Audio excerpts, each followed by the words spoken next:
G'day guys. Got I think it's either a GP 3000 or an Extreme. It's probably written on it. Yep, it's a GP Extreme. These are getting pretty old now, and people have, put them in the cupboard, sold them, whatever, and upgraded to all these new whiz-bang detectors, which are very, very expensive. Pulse induction detectors are not cheap.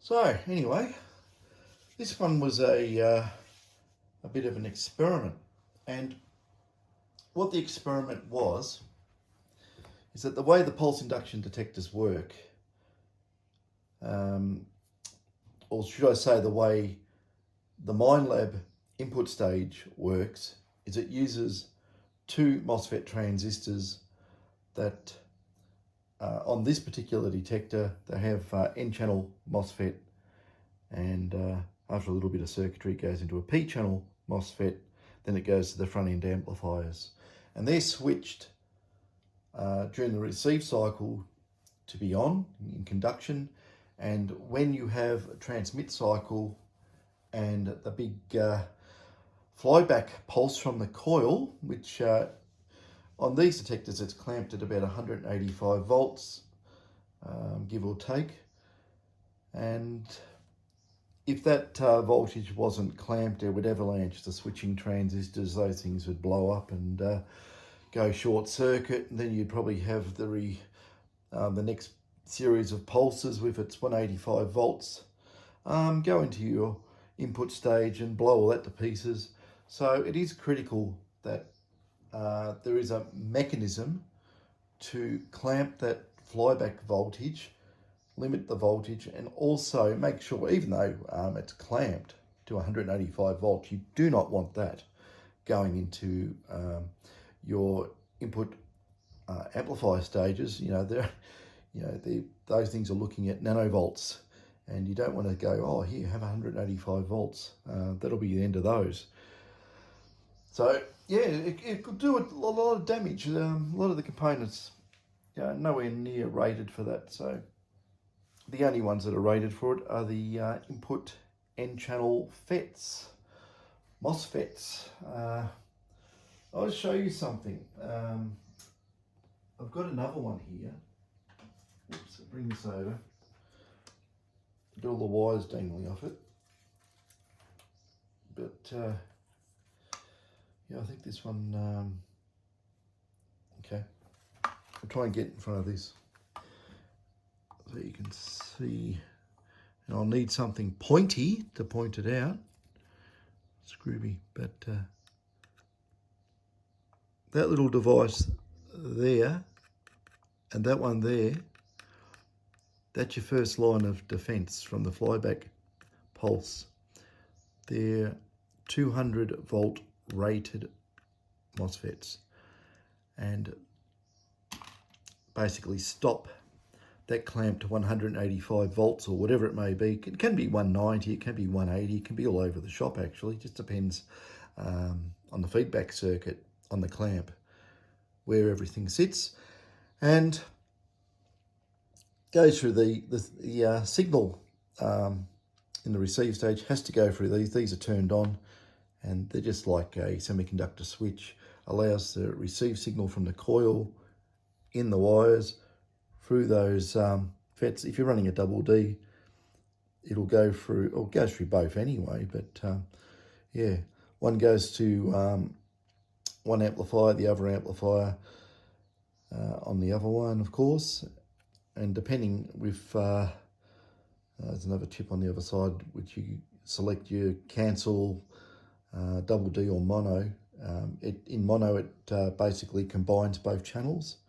In double D, it only uses one channel, and in cancel, it uses both, but it inverts it in a, it uses a 4053, which inverts one of it to be 180 degrees out of phase to cancel, the noise, around the place, And because you've got it for double D coil, you're using it in cancel, because you've got an offset in the coils, you should get the target to give more of a signal in one coil than the other. So that's how you can actually detect. Anyway, these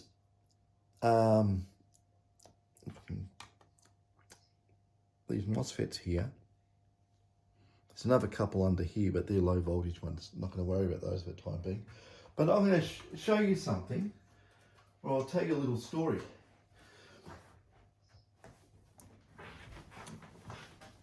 Or a little comparison. MOSFETs, even though they are a switching device as such, they can, you turn them on, turn them off, they have some small problems. One is they have intrinsic on resistance, so they have a bit of resistance. They can't be a perfect switch contact. These ones, which are normally under the board, I think from memory on these devices, about 2.5 ohms or something like that. It's fairly low, but every little bit of resistance adds up, and increased resistance in the receive line increases the noise figure, and basically reducing the amount of signal that's obtainable to amplify as a target. So you start, losing it here, losing it there through the input switching stages. Also, you get a bit of a loading too from the transmit stage because it is, connected as well. Yeah, through the inductor, goes back into those diodes. These diodes rectify, or they actually pass the transmit signal, and they also but also block the transmit signal going back into the clamp circuit and allow the very fast flyback voltage to bypass or go through those two diodes. Usually on some of these detectors, another two diodes underneath. It's one for this big transistor here, which is for the 5 volt pulse, and that small one there's for the 15 volt pulse. And the flyback voltage goes through here, goes into the capacitor. It's got a MOSFET here, which is basically goes into a regulation circuit to keep that clamp voltage stable. It's got a couple of little tiny transistors here which control the gate of that MOSFET, and with a feedback circuit it tries to keep it stable, and that's just basically taking care of the back EMF. With these detectors too, it's got a setup here where part of that voltage is then down converted and fed back to the power supply, and that saves on battery drain.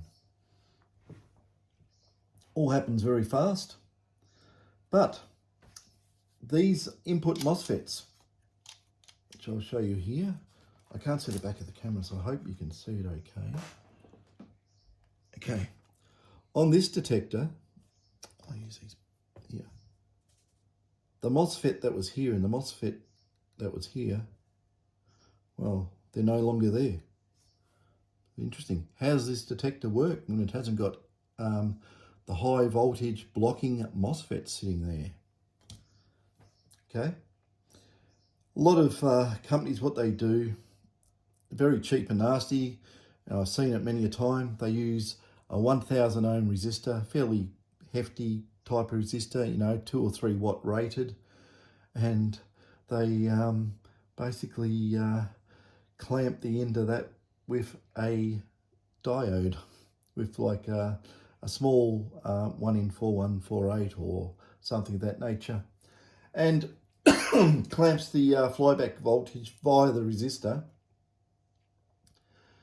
down to 0.6, 0.7 of a volt. Very, very wasteful, very, very noisy, and it's an absolute total disaster of a way to do it. A lot of people do it. The detectors are not sensitive, and they do not exhibit really good depth capability. But Minelab actually overcame that by using the dual MOSFET circuit.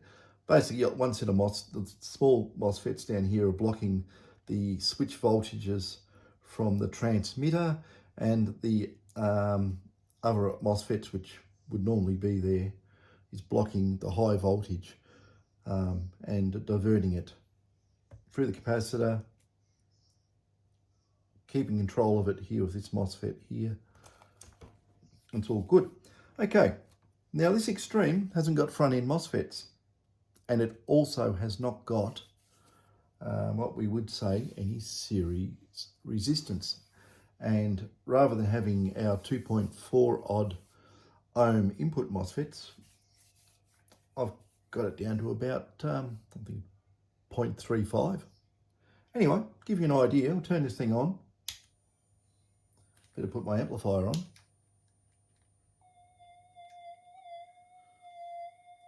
Okay. This, like I say, it's a GP Extreme. They're not as filtered as the later detectors. You know, it's very, very, not noisy, but you're actually hearing everything that's around the place. I mean, I've got the light on here, that'll upset it. Even the camera will upset it as well. But I'm going to show you something very interesting with these older detectors. Now, on this one, I've made up some circuit boards here, as you can see. They're very, very alive.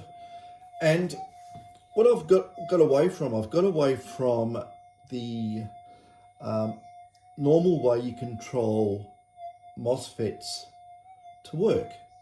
And that is, you've got to supply them a gate voltage which is ramped up and ramped down, and that turns the MOSFET on and off. I'm trying to say this very simply and not get technical. Because, you know, a lot of people don't understand super, you know, technical terms, so we'll leave it as I'm going to try and do it as basic as I can. Now even saying that, some of the stuff I've got to try and say what this is actually doing. It does get technical, but anyway, bear with me. I'll give it a go. When you have MOSFETs operating on about 185, 200 volt level, it's very, very hard to switch them on very hard, have enough, or should I say, have enough low on resistance to get the signal through. But also, one of the biggest issues with these is you do have capacitive leakage effects for the signal going back through the gate circuit. And if the gate circuit, which it is, it's driven by other electronics, any noise on that gate circuit will get into that MOSFET and it will modulate the signal. It modulates the gate capacitance, will sit there and modulate the drain and source, and you can get noise internally from the circuit. So what I've done here, I've showed you there's no MOSFETs there on the input. They don't exist.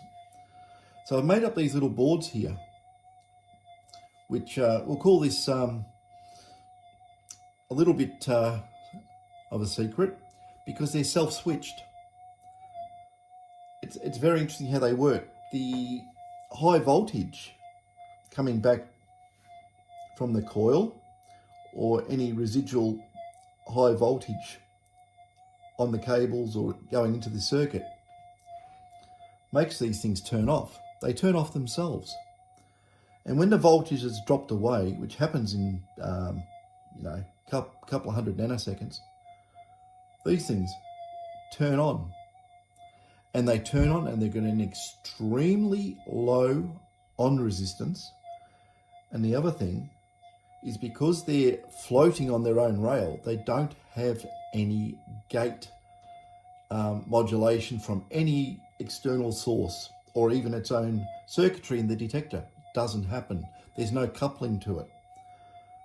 So what it actually does, it gives a very, very good, clean signal into the detector. Now, I'm going to show you something which is rather amazing. This is just a GPX stream. And I'm just having a look at the settings on it. It's in deep. Threshold's about half. Signal's cranked right out, but I'll drop that back a bit just for fun. Drop it to about 7/8. Tone's halfway and volume's flat out. It's going through my little amplifier over there. On the front panel, it's in all metal mode. It's in sensitive. It doesn't have to be in sensitive. Put it in normal. Put it in normal mode, just to give you an idea. And it's in cancel because I've got the double D coil on it. And it's all going. The rest of the detector's all standard except for my input stage. Now, I'll give you an idea. I've got to lift this up. So bear with me while I do this. Okay. And I'll turn that round to where the coil is. Yeah, I can't get enough height. I'm probably a couple of inches low with the camera compared to the coil, but I'll show you something. You've probably seen my other videos where I use that little flecky flake of gold there. And that's what it is, 0.05 of a gram. And on the other end, I've got to round that way so you can read it, 0.1 of a gram. There it is. So there's my little spec. Now, watch this. This is quite interesting.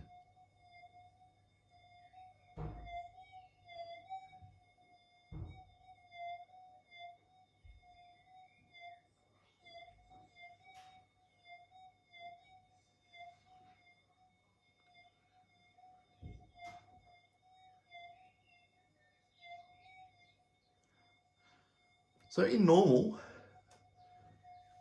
and not really set up for sensitivity, this detector can detect that quite well on that it's a fairly large coil when you think about it. It's a 11 inch. Okay, I'm going to put this detector into its sensitive mode. Okay, on the front panel.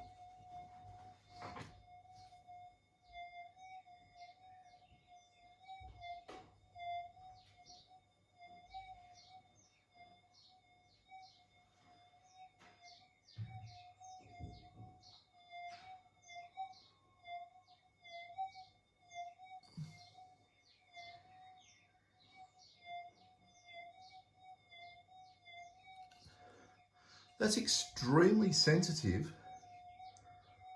for one of these detectors operating in normal mode. If you had an out of the box GPX 5000, you got to scrub the coil to get that signal. You actually have to scrub it, and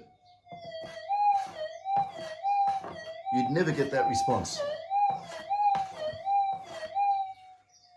So this is a floating input stage design, married up with an old GPX stream. I just resurrected it and got it going. That's a 0.1, by the way.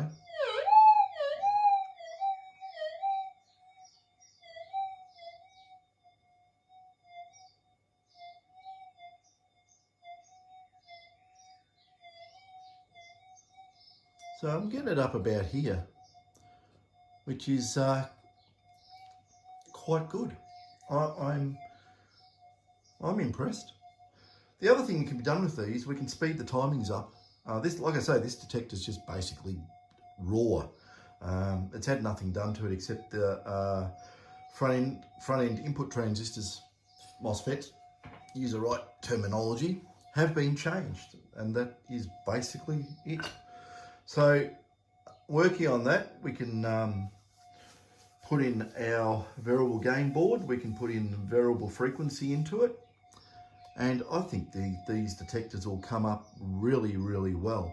I'll tell you one thing I am surprised about. I'm going to show you this with a floating front end. You probably, I don't know, there could be some sort of interaction the way the normal setup works. Both gates on both channels are connected together to a single source.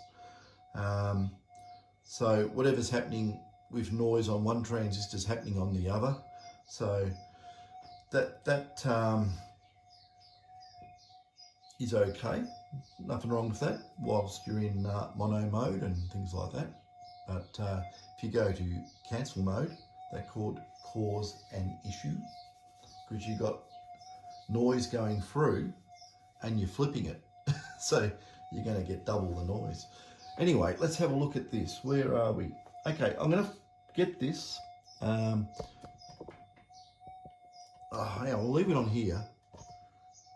Okay. Pure ironstone, nasty hot rock. We're going to see how good it ground balance is. Now, I'm going to make sure that it's in, I'll put it in normal. Oh, I'll leave it in sensitive because sensitive basically is operating in normal mode. Normal mode like on any of the other detectors. Okay, we're on, okay. Here's our hot rock. Now let's see if I go flick it from fixed into tracking.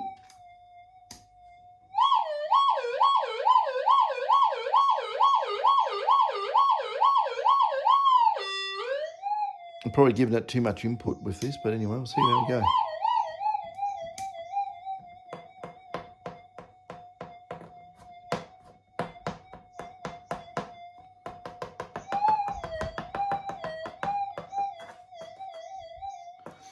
Yeah, directly over the windings, where the two windings connect in a double D will make noise, but you can actually balance it out on that point. But you move it over here and it'll probably make a bit of noise. But normally, you're not going to have hot rocks sitting on your coil. You know, hot rocks will be up here somewhere. So if I just give it a quick flick into fixed, and then flick into tracking,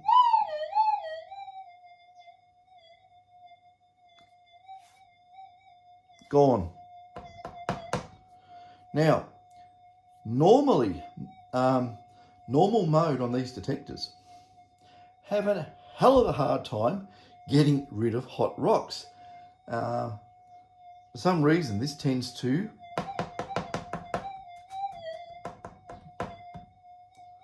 it will drift a little bit because I'm not swinging it on the ground, but it's very, very good indeed. For normal mode, it's excellent. You know, bigger targets, you know, got the old ring here.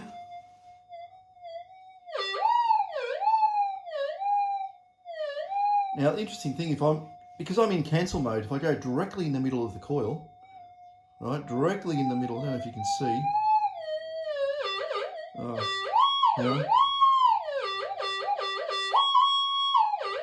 I have to go up. I'll go up a bit. I'll show you this is interesting. So you can hear that because the detector's so well balanced in both channels.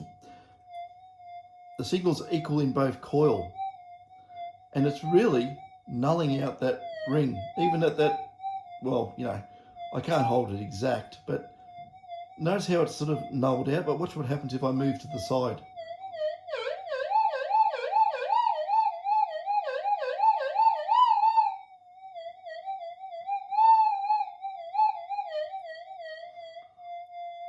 Obviously the receive coil's over here on this side, but you know.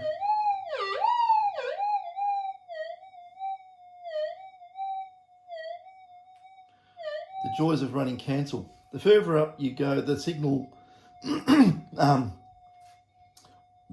radius of the signal is greater. You get more of the signal cutting the windings of both coils. You get more of a cancellation effect. But you know, as you come down,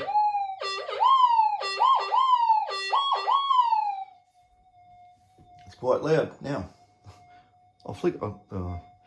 I can't flick this into mono. It will go completely. Oh, I'll try it. I'll flick it into mono, see what happens. Sorry, I went to double D. That's better. I keep forgetting. E on these is mono.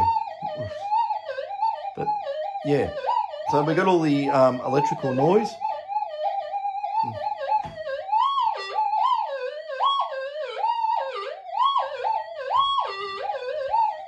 Too much noise. Oops.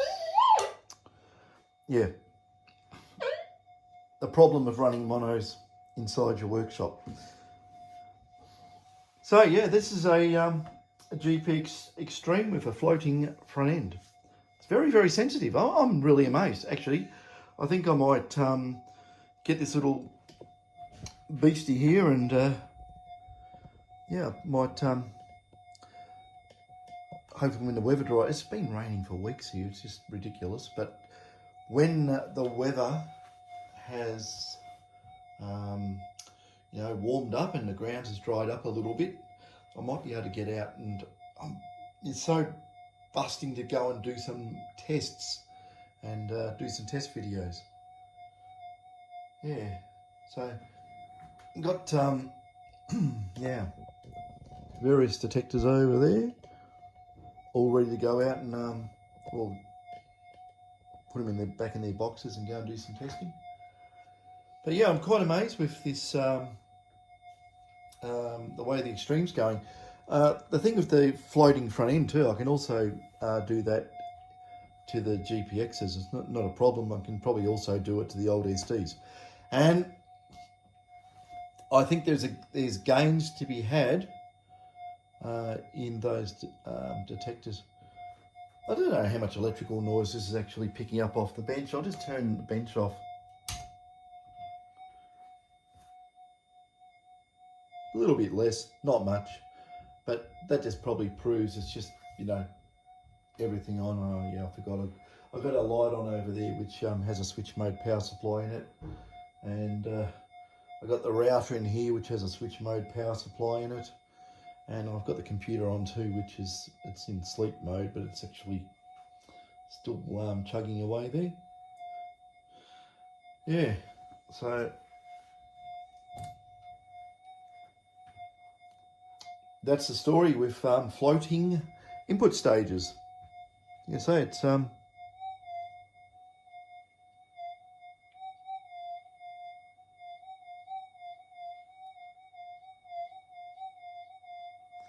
yeah, I mean, it's not set up properly either. I could do a lot better than that.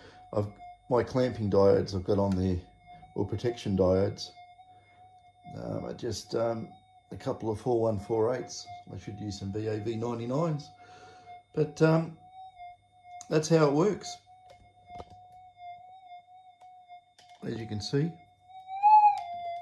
you can read upside down, GP Extreme.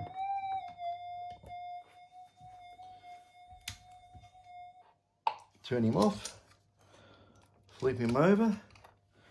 Now I'll grab this, I'll give you a quick view in. Here we go. I haven't pushed anything crazy, have I? Oops. Yeah, as you can see, oops, there we go. I better put this light on too, you might make it 1, 2, 3, there we go.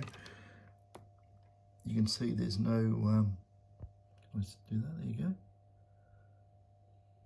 Yeah, no input FETs. They disappeared. So, oh, it's noticed too. What's that? Where am I? There I am. That's all right. I thought I might have had lower gain resistors in there. I just got the same ones. 470 ohms. Yeah, as you can see, sorry.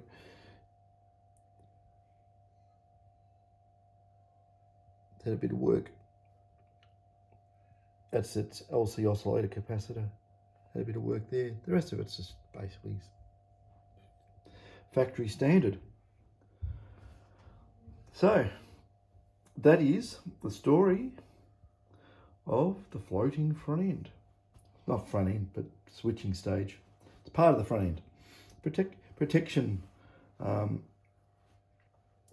stage, I suppose you want to call it. It stops the op amps getting obliterated. Very, very, very, very nice. God, this thing's got so many damn wires on them. I'd rather work on the GPXs. You know, those Mylars are much better. I mean, look at this. What a bird's nest, eh?